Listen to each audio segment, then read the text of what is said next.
What's going on, everybody? Welcome to the Canadian Football Fantasy Fix. I'm Ryan Coop here with your Week 7 CFL Fantasy Recap. Hope you all had a wonderful weekend. Another weekend of CFL football come and gone. Another week of CFL Fantasy has been played, and there were some great performances. There were some not so great performances as per usual. Let's take a quick look through all of them. Before I get into that, quick note on the content for week number 8. The first game of the week comes Wednesday night at 7:30 Eastern Time, I believe, is the start. A rare Wednesday game to start the week this week, so just be careful of that. I will have all of your previews for week number 8 out tomorrow on Tuesday for each position: quarterback, running back, wide receiver, and defense. And then I'll have the depth chart update on Wednesday for the first game of the week. And then later on in the week, I will have the depth charts for the Friday games as well. So a bit of an unconventional week. I'll try to make sure to get all the content to you in time to help set the lineups for week number 8. But let's take a look at week number 7. Let's start off with the quarterback position. Here's how the quarterbacks fared this past week. None of them putting up the value you needed to get to the 100-point mark, which I value as 2.5 points per $1,000 you spend. If a guy puts in that much, that point total for you, that means he's contributing his weight towards that 100-point week. And quarterback's one of those where they don't really hit too often, because a lot of the quarterbacks are very expensive and you need very high point totals in order to hit that value. But some still did put up some solid totals for you this week if they didn't quite hit the mark you needed. Cody Fajardo leading the way for the Saskatchewan Roughriders, a 26.3 point performance. A nice bounce back for him after a couple weeks in a row without a touchdown, and coming off of missing part of that game against Bombers with concussion protocol. He was back in the lineup and looked good as ever. Michael Riley, another strong day for him, 23.6 points. He's been very consistent so far this season. Nick Arbuckle coming in the loss to Saskatchewan, still puts up 18.9 points, over 300 yards. A nice day for him. Jake Mayer, backup quarterback for the Calgary Stampeders, comes in later in the game after Bo Levi Mitchell gets pulled. Can't think of any time in the past I've said that and when talking about CFL, is Bo Levi Mitchell being pulled. Not a good day for him. Mayer gets a touchdown on the ground. He also goes 8 for 8, I believe, for around 90 yards and a touchdown through the air. So we'll see. They're on the bye week this week, but do we potentially have a quarterback situation in Calgary where should Mayer start coming out of the bye week? We'll have to see what Calgary does there. Zach Collaros putting up 12.3 points, 11.2 for Vernon Adams Jr., two quarterbacks where you're not quite getting close to the value you need for them at their price points. David Watford, third-string quarterback for the Ticats, gets the start due to the others being injured. 9.5 points for him. Not too bad of a day, but nothing spectacular. Sean McGuire picks up one touchdown on the ground. If you were risky enough to pick him as as a value play at quarterback, hoping he got you at least two, that did not happen, unfortunately. Rookie quarterback Taylor Cornelius starting his first game in the CFL after Trevor Harris is on the 6-game injury list. He puts up 6 points. I thought Cornelius had some bright flashes. He definitely made some good throws in there and can force the ball down the field, which could lead to bright fantasy numbers in the future. But he's got to clean up some of those passes a little bit. 3 interceptions on the day. Not a great day for Cornelius. Bo Levi Mitchell, just 4.8 points. A big struggle day for him, and he got nothing going offensively before getting pulled. Dakota Prukop had a nice 40-yard run for the Elks, and Nathan Rourke with a nice 17-yard carry for the Lions. Taking a look at the running back side of things, a couple guys got you the full value you needed, and one of them, one of the higher-priced options, and was one of my locks of the week last week, James Wilder Jr., 25.1 points. He leads the league in rushing. He leads the league in receiving yards by running backs. And he piled up 2 touchdowns. He had his first 2 touchdowns of the year on the ground, I believe, en route to a 25.1 point performance, which is very nice and got you the full value you needed out of Wilder Jr. A monster day on the ground for William Stanback gives you 15.8 from him. But again, not getting involved in that running game or in that passing game, not getting involved enough and not picking up a touchdown. So 15.8 due to a big day on the ground, but not quite getting you full value there. William Powell, 15.7. Same thing with him. He came, I think, closer on the value than we've seen him yet this season. They gave him the ball a lot, and it was wonderful to see. If only he could have gotten a touchdown there yet too, or a couple targets through the air to help put him over the top. Andrew Harris put up 15.3 at the super high price point he comes at. That was a disappointing performance for you if you took Harris. James Butler for BC getting the start with Shaq Cooper out with injury this week. 13.3 points for him, $2,500 value play. You only needed about 6.3 to get the points you needed out of him, and he more than doubled that. So if anybody picked James Butler this week, kudos to you for getting that great value play there. Another value play, Malik Irons coming in at $2,500. I don't think too many people necessarily would have picked him. He was slated as the backup behind Jackson Bennett, but ended up getting the bulk of the carries. So we'll have to see when the depth chart comes out tomorrow for the Ticats game this Wednesday. You know, if Sean Thomas Erlington's not ready to go yet, who's going to be listed as the starter and who will actually get the bulk of the carries? If you picked DJ Foster, hoping for a fourth straight week of full value out of him, you didn't quite get that, just 7.7 points. It's still not too bad of a day, but not quite hitting the point total you were looking for. Ante Milanovic-Litre leading the way for the Stampeders. Oh, sorry about that. 6 points for him. He was the leading running back for the Stampeders while Kadeem Carey had a rough day. John White just 5.9 points, around an $8,000 salary. Not nearly the points you were looking for from him. If you were lucky enough to take Nikola Klinic from the Ticats, you somehow hacked the CFL Fantasy system because he is not available to be picked currently in the game, the fullback for the Ticats. But I'll track his fantasy performances in case one day, maybe one day, you will be able to pick him. And if you do, well, this week he put up 5.3.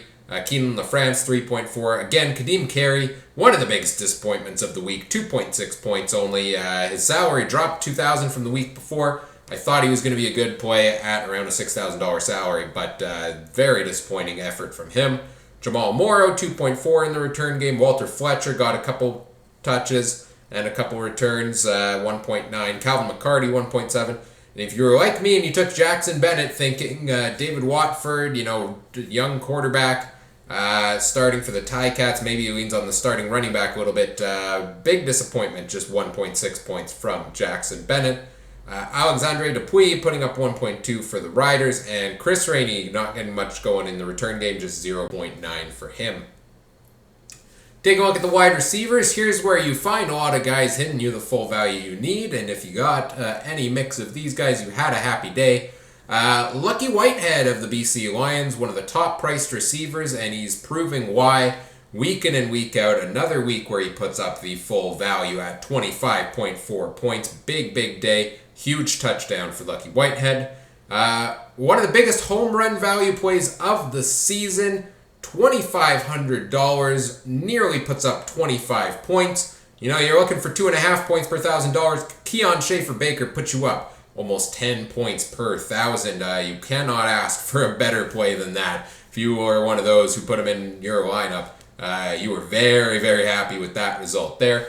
Solid day for Eric Rogers at 19.7, just falls barely short of hitting the full value, but a good day for him. Darvin Adams had his best day of the season, 18.3 points. You got full bang for your buck there. Nick Dembski, another solid performance at 18. Not quite full value, but he was close. 16.7 for Davaris Daniels. He hits the point total you were looking for. Ricky Collins Jr., 15.1. Not a bad day for him. BJ Cunningham, 13.6. And after a couple games in a row of downward slide, Rashid Bailey at 13.2 finally got back on track with the full value this week. For the BC Lions, with a couple injuries, Keon Hatcher got his second straight start, 12.8 point performance for him, a nice day there. For the Calgary Stampeders, it was a couple backups leading their team in receiving this week. A guy with probably one of the best names, top 10 names in the CFL for sure. Luther Hakunavanhu of the Stampeders put up 12.8 points. He was not available in CFL Fantasy this past week, so no harm there if you think, man, I missed out on this guy because, well, we all did because he wasn't available there yet. Eugene Lewis, 12.5 points. Mike Jones put up 11. And then a run here of guys who put up full value for you. Tim White continues week in and week out to be a play that definitely gets you the point total at least that you're looking for. He seems to be hovering around the 10-point mark at least. Richie Sindani had his best day of the season at 10.6. Braden Lenius, much like Tim White, a solid day once again, hitting his full value at 10.1. And then, as I mentioned, a couple more backups for Calgary getting some playing time. Colton Hunchak at 9.6 and Dan Williams III handling some return duties and playing at receiver, putting up 9.1. Getting into the rest of the wide receivers here, Javon Coutoy, 9.1 points. Not bad, but not hitting you the value there. Greg Ellingson, 8.8. You need more from him at his salary. Chandler Worthy, great day for him, 8.5 points involved in rushing, receiving, and in the return game. He's becoming more of a piece in that Toronto offense. Poppy White for the Ticats, much like Tim White, putting up full value at 7.3. Shaq Johnson was close, but no cigar, 6.7 points for him. Dante Absher getting a little more involved in that Montreal offense finally, 6.6 points. He just barely hit you full value. Probably, I would say, a disappointing day if you took the likes of, Brian Burnham, Jake Weineke, Kyron Moore, Darrell Walker, to name a few, Tavon Smith, all of these guys not putting up the points for your price points. Stephen Dunbar Jr. was real close. He needed 6.3. He gave you 5.7. Same thing with Mitchell Picton. Going through the list here, we have a couple more Edmonton guys. Value plays Ernest Edwards, Jalen Tolliver. Got you close to the 6-point mark you needed from them, but no cigar there. Mario Alford, 5.2 in the return game for the Alouettes. And then a couple big hitters here at the bottom of the slide. Kamar Jordan and Kenny Lawler, 4.3 and 4 points. You expect these guys to lead the way for their team, that wide receiver, and both of them, $8,000, $9,000 salaries. You need big games for them, and you did not get them in week number 7. And finally, looking at the rest of the field here, Drew Wolotarski for the Bombers puts up 3.4. Josh Huff for the Stampeders puts up 3. Disappointing day for him after he's had a bunch of great games in a row. Jalen Acklin, once again, after a real strong start to the year, just seems to be trailing off. 2.4 points for him. Keon Julian Grant, Charles Nelson, Dejon Brissett. You can see all these guys here on the list. Curley Gittins Jr. at 1.6. And Markeith Ambles, who has been one of the most targeted guys week in and week out, after only completing 5 of 17 targets the week before. He gets just 1 this past week and goes for -5 yards. He did pick up some return yardage, but 1.5 points if you spent $7,000 plus on Markeith Ambles just ain't going to cut it. If you took value play in Shai Ross, you got 0 there. Same thing with David Unger and Ricardo Lewis. So some big hitters at wide receiver and some high-priced options that really left you hurting in the point department there.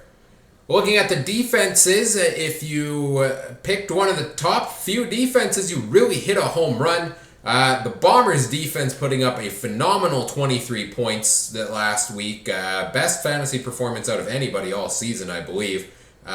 Great day for them. They really wreaked havoc on Taylor Cornelius and that Elks offense. Hamilton's defense putting up a very solid 14 points. They seem to be having 3 of their last 4 games, I think they've hit close to that 10 or more point mark. So they're starting to heat up a little bit. The Riders put up 11 points for you, but they come at the highest price point, so it was not worth the value. BC putting up 8 points, not a bad day for a cheap defense there. Calgary 4 points, Toronto put up 3 points, Montreal with 2, and Edmonton with just 1. So that's how everybody did at each of the positions for week number 7. How did I do? What did my lineup look like? Well, I went with the lineup here. 87.1 points was my total on the week. Not bad overall. It started off kind of slow. It started off, I had David Watford, Jackson Bennett in that first game, and I'm thinking, okay, not a great total from my quarterback, and the first running back's a bit of a disaster, so that's a bit of a concern. And then we get into the Saturday game, and, Javon Catoy, 9.1, Eugene Lewis, 12.5. Not hitting their full value there. I'm thinking this could be a bad week if things don't go well. But then James Wilder with 25.1 and the Bombers defense with 23. And then Ernest Edwards chipping in some points there as well. So not a bad week. Too bad overall for myself. 87.1 points. Would have liked to hit that 100-point mark. But hey, I'll take it. We're still hitting that stride of around the 90-point mark each week in recent weeks. So I'm happy with the results overall. How did you do in week number 7? Let me know in the comments section how your week went. And hopefully it was a good week for you and you hit the nail on the head with some of those great value plays that were available this week. As I mentioned off the top of the show, stay tuned tomorrow on Tuesday. I'll have the positional previews all out then throughout the day. So go ahead and check those out and make sure to get ready to set your lineups for week number 8. First game being on Wednesday. Do all the YouTube things, like, comment, subscribe, let me know what you liked, what you didn't. If you have any fantasy questions, put them in the comments section, tweet them at me. Find me on Twitter at CooperTrooper42, that's with a K at the start. You can find the link in the video description as well. And if you want to play CFL Fantasy alongside myself and other viewers, also check the video description. There's a link there to the Canadian Football Fantasy Fix League on the official CFL Fantasy site, so you can play alongside myself and other viewers all season long here in 2021. That does it for the Week 7 recap. We say goodbye to week number 7 and get set to take a look ahead to week number 8. As always, thanks for watching. Take care. Have a good one. Bye.